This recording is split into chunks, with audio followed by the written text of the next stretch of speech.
¿Cómo están? Bienvenidos a Mirada Financiera. Revisamos los principales hechos de la semana que han estado marcados por los nuevos pronósticos de crecimiento para la economía nacional en el marco de la reforma tributaria. En el plano internacional, las débiles cifras de Europa dejan de manifiesto la fragilidad de una economía que busca recuperar la senda del crecimiento, pero que se ve amenazada por los conflictos geopolíticos. De esto y mucho más, conversamos con Javier Moraga, gerente de Sales and Trading BCI. ¿Cómo estás, Javier? Bienvenido. Hola, ¿cómo estás? Comenzamos por una semana en nuestro país que ha estado marcada obviamente por la encuesta de expectativas económicas.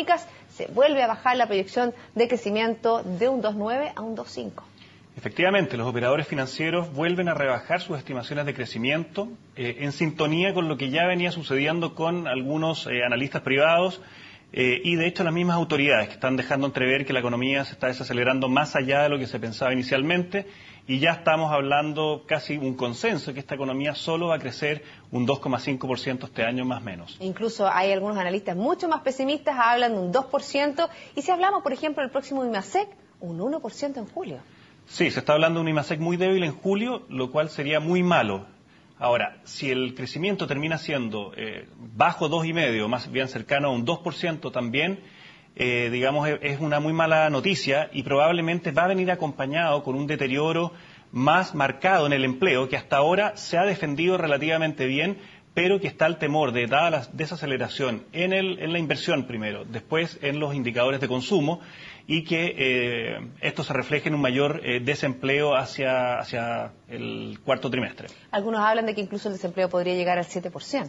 Estamos re cerca del 7%. Yo creo que el 7% es bastante probable que lo veamos en los próximos 2 o 3 meses. Hablemos del IPC, hay una proyección, ¿no es cierto?, en 12 meses 3,8% y el próximo mes sería un 0,1%. ¿Cómo lo ven ustedes? Si el mercado espera en torno a 0,1 para este mes de agosto, y en 12 meses, o sea, los próximos 12 meses estamos hablando de un IPC que va a estar en torno a un 2,8%. 3,8 va a terminar el año 2014. Lo que está hablando es que el mercado, digamos, no tiene temores de que vaya a haber una aceleración inflacionaria y esto le va a dar espacio al Banco Central para recortar la tasa hasta los niveles que también esta encuesta de operadores financieros está indicando, y que es que la llevaría a 3% a fin de año. Y hemos visto también cómo las tasas hipotecarias han ido bajando con respecto a las expectativas que tiene el mercado de estas constantes bajas de tasa. Sí, estas bajas de tasa y estas caídas en la actividad que ha venido acompañado con una inflación muy moderada, ha hecho que las tasas de interés de largo plazo caigan, en el caso de la curva UEF, a sus mínimos históricos. Nunca habíamos visto los papeles de deuda fiscales a niveles tan bajos como lo estamos viendo hoy día, y esa es la base para armar las tasas hipotecarias.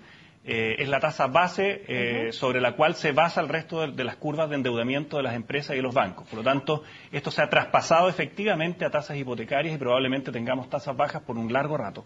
Hablemos del tipo de cambio, que esta semana se ha estabilizado un poco a la baja, pero la tendencia es que siga subiendo y que incluso llega a los 590. Sí, esta semana, bueno, ha transado en torno a 570, 575 pesos, algo más arriba algunos días.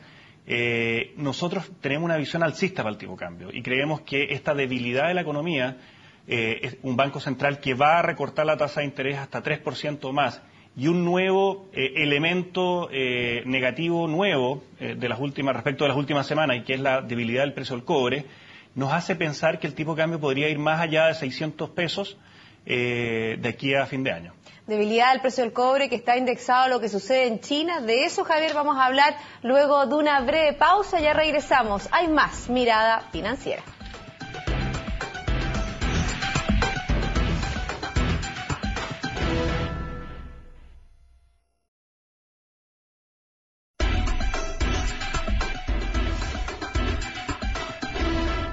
Seguimos aquí en Mirada Financiera conversando con Javier Moraga, gerente de Sales and Trading BCI. Javier, ahora sobre la economía internacional y pongamos los ojos en la zona euro. Fue una semana bastante complicada para esa zona, en especial para Alemania.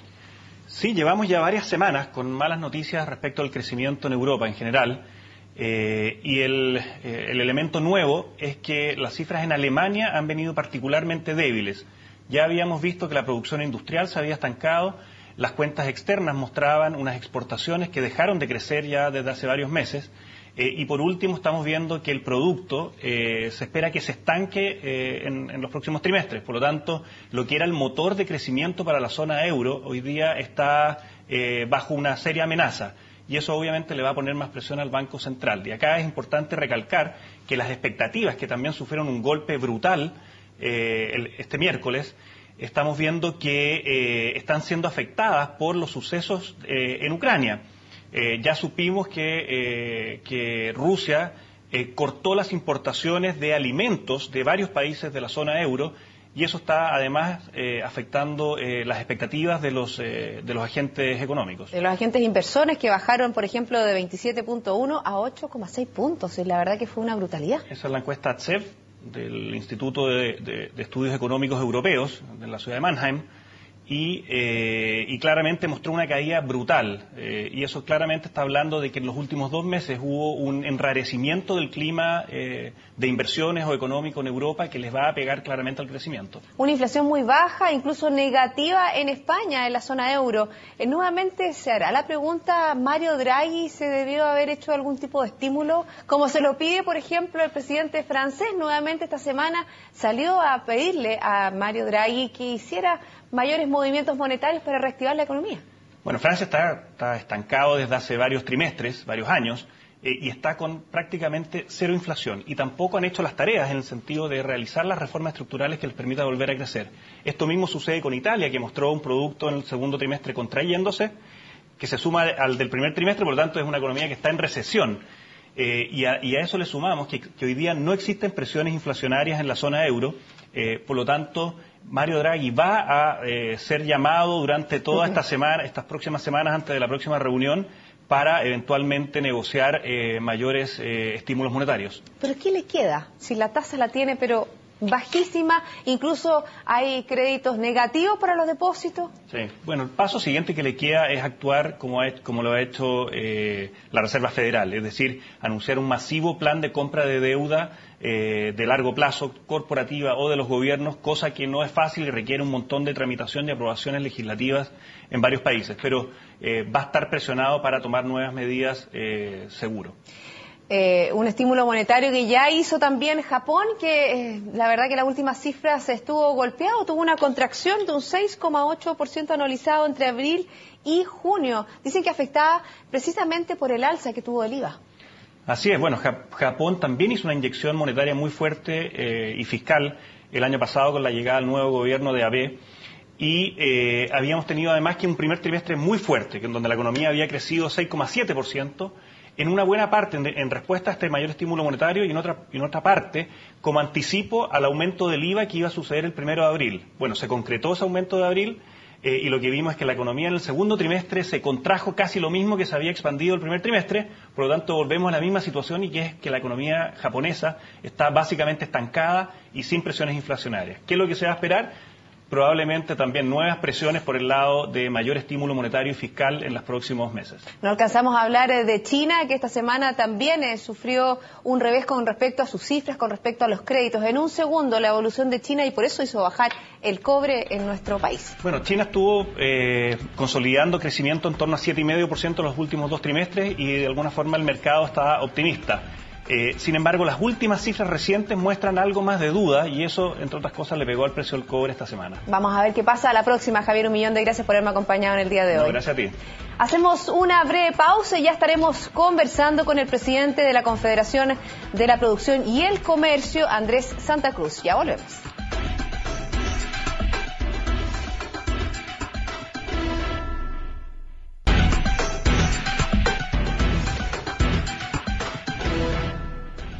El ciclo de desaceleración que atraviesa el país no solo preocupa al gobierno, sino que también al empresariado, que insiste en la necesidad de despejar la incertidumbre por la discusión sobre la reforma tributaria. Los distintos gremios llaman a acelerar los planes que permitan recuperar la senda del crecimiento y la inversión. Conversamos de este y otros temas con Andrés Santa Cruz, presidente de la Confederación de la Producción y del Comercio. Andrés, ¿cómo está? Bienvenido. Muchas gracias, Paulina. Un gusto estar aquí. Hablemos de esto. Fue una semana bastante noticiosa con respecto a la reforma tributaria. Ya, ¿no es cierto?, se comenzó a votar en la Comisión de Hacienda, se está siguiendo los plazos, los planes. Hay 200 indicaciones que emitió el gobierno y yo tengo entendido que ustedes no han tenido el tiempo de leerlos a cabalidad, pero me imagino que han visualizado si se está cumpliendo o no el protocolo. La verdad que son un cúmulo de indicaciones, más de 200 páginas de indicaciones, donde nuestra gente lo ha estado analizando, pero lo que sí hemos logrado ver de que en unas partes se cumple el protocolo, pero tenemos las dudas de que en algunas de las indicaciones no se esté cumpliendo, y vemos con preocupación que hayan ciertas indicaciones relativas a los impuestos que puedan significar que las personas paguen impuestos sobre el 50%, y eso no estuvo nunca arriba del protocolo, y esas son tasas, a mi juicio, más que excesivas. ¿Cómo cuáles? Que lo que ocurre es que, dado los métodos de cálculo en las indicaciones, existe la posibilidad de que gente, dependiendo de su nivel de renta y de los retiros de las empresas, las tasas efectivas que paguen sobre el 50%. Y eso sobre lo que tienen, por ejemplo, los países con los cuales nos medimos, que son los de la OECD. Pero sin ninguna duda, es decir, cuando hablamos de tasas de sobre el 50%, ¿de qué estamos hablando? Me parece que hay un contrasentido ahí, es una luz de alerta, y ojalá que los legisladores lo corrijan y las autoridades de Hacienda, si no se han dado cuenta de esto, también lo corrijan. Hablemos de la recaudación que va a generar para el fisco, ¿no es cierto?, este aumento de la tasa impositiva de las empresas de un 20 a un 27%. Lo hemos visto durante estos días, que el fisco va a recibir bastante dinero con esa recaudación. Estamos hablando de más de 3.000 millones de dólares. Pero hablemos del impacto que esto puede generar en las empresas, sobre todo en un marco donde la economía se está desacelerando. Nosotros siempre hemos dicho que los impuestos no son neutros, y por tanto, al haber hoy día un aumento, a mi juicio, muy importante de la carga tributaria de las empresas, esto va a tener efecto en el corto plazo. Ahora bien, si esos recursos se invierten definitivamente en calidad de la educación, eso puede revertirse en el mediano y largo plazo. ¿Se ha solicitado al gobierno, por ejemplo, en qué se va a invertir específicamente? Porque obviamente se sabe el qué, pero no el para qué. Yo creo que aquí los parlamentarios, la ciudadanía, los empresarios hemos dado una muestra de confianza al gobierno, asegurándole los recursos para que ellos puedan invertir en calidad de la educación. Por lo tanto, a mi juicio, el gobierno tiene una responsabilidad mayor, que es haberle dado esta responsabilidad sin conocer los programas para que inviertan en educación, porque eso es lo que al país le interesa y es lo que a nosotros nos interesa de sobremanera. ¿Ha habido conversaciones con respecto a que ya se ha sincerado el tema del protocolo con el ministro de Hacienda sobre este tema específico? Lo que pasa es que con el ministro de Hacienda sobre el tema de educación, lo que conversamos en su minuto era que confiábamos en que las cosas se iban a hacer bien. Esperamos que así sea. Hay un debate hoy día en el tema educacional en curso. Lamentablemente vemos que en ese debate la calidad no está presente. Aquí lo que está la gente preocupada es quién es propietario de los colegios, si hay copago en los colegios, si hay selección en los colegios, pero de la calidad de la educación no habla nadie. ¿De qué pasa con los profesores, que son fundamentales para la calidad, y con los directores de los colegios? No habla nadie. De lo que pasa en el aula no es tema. Eso nos preocupa. ¿Y esta preocupación se va a patentar, por ejemplo, en algunos acercamientos? Ustedes, como Confederación de la Producción y el Comercio, han tenido un rol bien activo, han sido bien colaborativos con el gobierno. Los vimos, ¿no es cierto?, cuando fueron a la sala del Senado a dar las indicaciones en cuanto a otros proyectos, por ejemplo, leyes laborales, que ya vamos a hablar, o también con respecto al CERNAC. Ustedes son bien colaborativos en estudios, en números, en cifras. En este preciso tema, que tiene que ver con la productividad, ¿van a hacer lo mismo? Nosotros siempre vamos a colaborar con todos los gobiernos, independientemente del signo del gobierno, la tendencia del gobierno. Nuestro interés es que a Chile le vaya bien, y por tanto vamos a colaborar en este y en todos los temas, más aún cuando el sector privado tiene un papel y juega un papel muy importante en el sector educacional. Las ramas de la Confederación administran a través de corporaciones privadas sin lucro, algo que a todo el mundo le importa mucho, más de 60 colegios técnicos profesionales, y por tanto tenemos una experiencia que aportar y la vamos a aportar y siempre vamos a estar dispuestos a estar cooperando en este y en todos los temas que a Chile le interesan. Hablamos de reformas y ahora vamos a hablar del ambiente. ¿Qué se está viviendo en este minuto? Hace algunos días conocimos este IMASEC de un 0,8%. La encuesta de expectativas económicas hablan de que para el mes de julio habría un IMASEC más o menos de 1%. La verdad que la economía se está enfriando, ha bajado mucho la inversión. ¿Qué es lo que ustedes solicitan al gobierno en ese aspecto? Yo creo que lo más importante hoy día es despejar las incertidumbres, porque eso está a mano de nosotros. Esta desaceleración tiene dos causas. Hay un ciclo económico a la baja, pero también hay señales que están provocando niveles de incertidumbre mayores de los deseados. Y esos niveles de incertidumbre, a mi juicio, lo que hay que hacer es despejarlos a fin de que vuelva a fluir la inversión en un periodo de un ciclo a la baja, como decía anteriormente. Hablemos de la inversión, algo fundamental que ha venido bajando de una manera muy importante. Hay proyectos mineros que no se concretan porque obviamente que nuestro país no está siendo tan competitivo como otros de la región.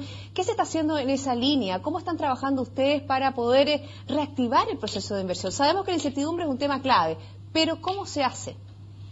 Yo creo que aquí lo importante, vemos que hay agendas importantes en el gobierno, hay una agenda de productividad, hay una agenda de energía, pero nosotros lo que queremos ver es que hay que pasar de la agenda a la acción, porque la verdad que cuesta no mucho poner los temas sobre la mesa, redactar las normas, visualizar los caminos, pero lo fundamental es que los proyectos que cumplen con la legislación ambiental, con el respeto a las comunidades y con toda la normativa vigente, que en Chile, entre paréntesis, bien estricta, y bien que así sea, se puedan llevar a cabo. Y eso es lo que necesitamos ver nosotros de señales, que los proyectos se pueden llevar a cabo. Hablemos de un proyecto que tiene que ver, es una agenda, pero es un proyecto que tiene que ver con todo lo que es el entorno productivo, que tiene que ver con la energía. Hablemos de esta agenda energética que se ha propuesto el gobierno. Yo vi declaraciones de ustedes sobre una buena disposición, una buena perspectiva, una buena mirada a futuro. Yo creo que hay un buen ministro, así como también hay buenos ministros sectoriales en otras ramas. Nosotros creemos que aquí hay una agenda que tiene el Ministerio de Hacienda, que tiene el Ministerio de Energía, el de Economía, el de Obras Públicas, pero reitero, aquí lo importante es que esta agenda pueda verse en los hechos plasmada con que los proyectos que cumplen la legislación vigente se llevan a cabo, porque no sacamos nada con normar, nada con decir esto se va a poder realizar. Cuando llegado el momento de materializarla, las inversiones, por presiones de grupos A, B o C, por gritos de uno, por menos gritos de otro, los proyectos no se pueden llevar a cabo. Pero eso es una tendencia que no solo ha venido en este gobierno, hemos visto también en el anterior gobierno como hubo problemas, se paralizaron algunos problemas, sobre todo, ¿no es cierto?, por, como dice usted, reclamos de comunidad en esos casos o reclamos ambientales en otros. Yo no estoy diciendo de que esto sea única y exclusivamente culpa de este gobierno, ni que haya sido culpa del anterior. Esta es una tendencia que lleva años materializándose en Chile y que está teniendo graves efectos. Las inversiones en energía en Chile están paralizadas. No se han podido realizar inversiones. La mayoría de los proyectos que cumplen, que cuentan con las resoluciones, a la larga encuentran resistencia de algunos grupos y la autoridad cede a las presiones y los proyectos no se realizan. Esa es la verdad, eso es lo que ocurre. Yo pregunto, ¿qué hacemos para tener energía? La energía más limpia y más barata que Chile es lejos la hidro. Es decir, un mega de hidro está entre 40 y 60 dólares. Un mega de gas está con 120. Un mega de carbón está de 80. Bueno, definamos qué vamos a poder hacer. Pero alguien dice, mira, hagamos de gas. Pero no tenga ninguna duda, Paulina, de que cuando se quiere instalar una central de ciclo combinado con gas que viene del shale gas, que hoy día está muy en boga, vamos a tener, por más que cumpla las normas, vamos a tener las restricciones que van a tratar de imponer sectores de la ciudadanía, obedeciendo a intereses que no conocemos y no se van a poder realizar. Pero eso es lo que hay que revertir, y para eso queremos ver señales claras y decir, mire, aquí cumpliéndose, esto se va a realizar sí o sí. ¿Centrales no tan grandes como Hidro Aysén, a lo mejor centrales más pequeñas? Yo creo que sean centrales grandes, sean centrales chicas, ese no es el tema. El tema es, ¿cumple o no cumple con la normativa? Aquí tiene que haber una normativa y una norma clara, y reglas claras. A toda la inversión que cumple esa norma, tiene que poderse realizarse, ¿por qué no? Si usted dice que la norma no me gusta, modifique la norma.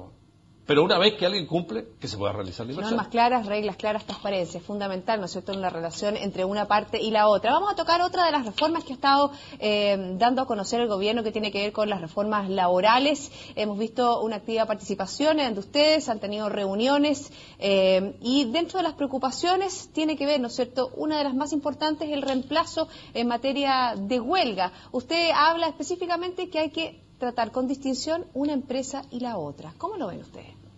Nosotros creemos que hay cosas importantes que hacer en materia laboral, pero la discusión no se está centrando en lo importante. Aquí se está hablando del tema del reemplazo en huelga, el tema de tutelaridad, cuando aquí lo importante hoy día es que hablemos de capacitación para mejorar las remuneraciones, que hablemos cómo incorporamos más a la mujer al mundo del trabajo, porque las tasas de participación de las mujeres en Chile son de las más bajas del mundo. ¿Qué hacemos con la gente joven que tiene niveles de desempleo altos? Esos son los grandes temas que demanda el mundo laboral para tener mejores remuneraciones.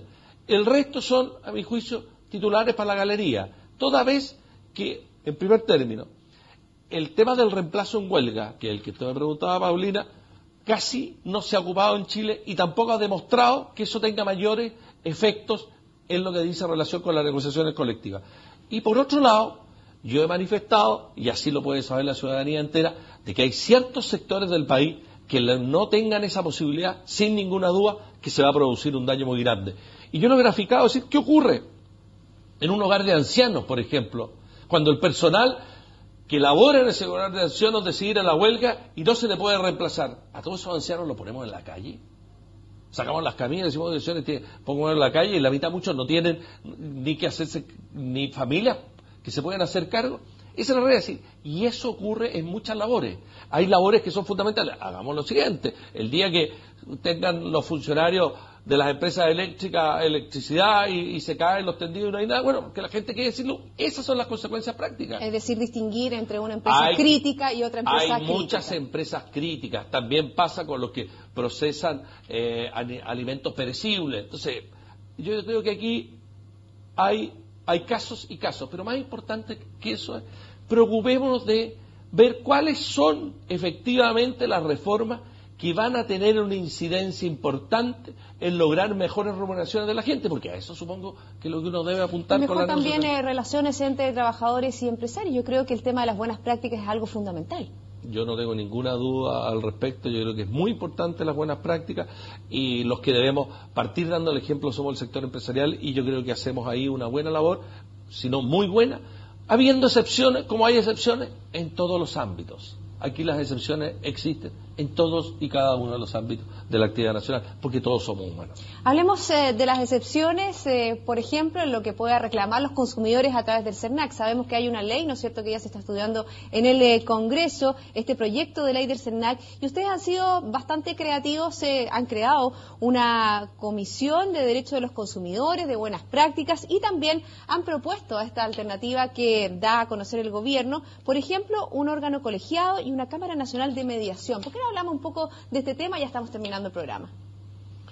La verdad que nuestro interés permanente es estar a la altura de las circunstancias. Las empresas del siglo XXI no solo deben preocuparse de sus trabajadores, deben preocuparse de sus clientes, deben preocuparse de sus proveedores, deben preocuparse del entorno en el cual están situados, deben preocuparse de la comunidad en donde están insertas. Y en ese sentido, creemos que nosotros debemos buscar ver cómo ayudamos a las empresas a enfrentar esta realidad. Para eso se ha creado en la Confederación, es decir, en toda la rama de la producción, un grupo de trabajo para poder aportar en esta materia, y en todo lo que dice relación con la ley del CERNAC que está promoviendo el gobierno. Nosotros lo que hemos hecho es formar un grupo de técnicos y profesionales para poder dar los mejores insumos para que las decisiones que se tomen en esa materia vayan en la línea correcta, pero es la autoridad la que decide. Nosotros, ¿qué es lo que hacemos? Ponemos arriba de la mesa cuáles creemos nosotros que deben ser los insumos para que haya una legislación moderna que, en primer lugar, resguarde los derechos del consumidor, pero también permita que las empresas puedan manifestarse trabajando limpia, honradamente, como lo hacen casi todas las empresas chilenas. Bueno, lo fundamental es la transparencia y se nos acaba desgraciadamente el programa. Andrés Santa Cruz, queremos agradecer que haya estado con nosotros aquí en Mirada Financiera. Muchas gracias, Paulina. Finalizamos así el programa de hoy. La invitación a todos ustedes es a continuar en compañía de CNN Chile. Hasta pronto. CNN Chile y BCI Corporate and Investment Banking presentaron Mirada Financiera.